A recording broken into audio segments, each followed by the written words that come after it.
Gas cylinder तुटवड्याच्या मुद्द्यावरून राष्ट्रवादी काँग्रेस शरद पवार गटाचे नेते अनिल देशमुख यांच्या नेतृत्वात मंगळवारी नागपुरातील व्हेरायटी चौकात आंदोलन करण्यात आलं।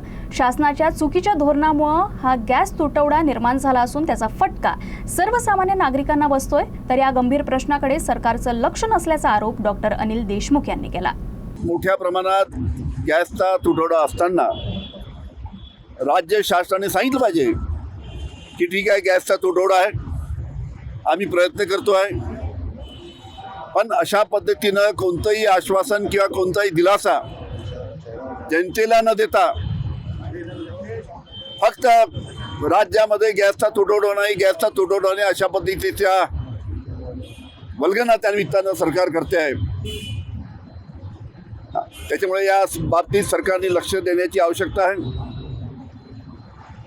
आज आमच्या गृहिणी प्रत्येक घरामध्ये आज गॅसची अडचण आहे।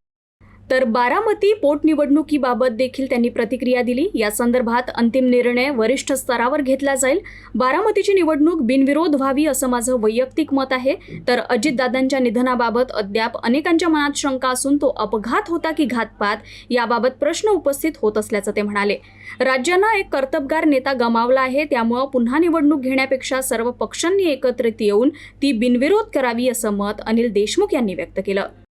अजितदादांचं जे दुःखद निधन झालं त्या बाबतीत अजूनही अनेक लोक शंका व्यक्त करत आहेत की हा अजितदादाचा मृत्यूचा हा अपघात आहे की घातपात आहे। आणि ज्या पद्धतीनं एक अतिशय कर्तबगार नेता त्या निमित्तानं राज्याने देशाने गमावला आणि त्या ठिकाणी जर आता परत निवडणूक होत असेल तर मला असं वाटतं की सर्व पक्षांनी एकत्र येऊन ही बिनविरोध करावी, हे माझं वैयक्तिक मत आहे।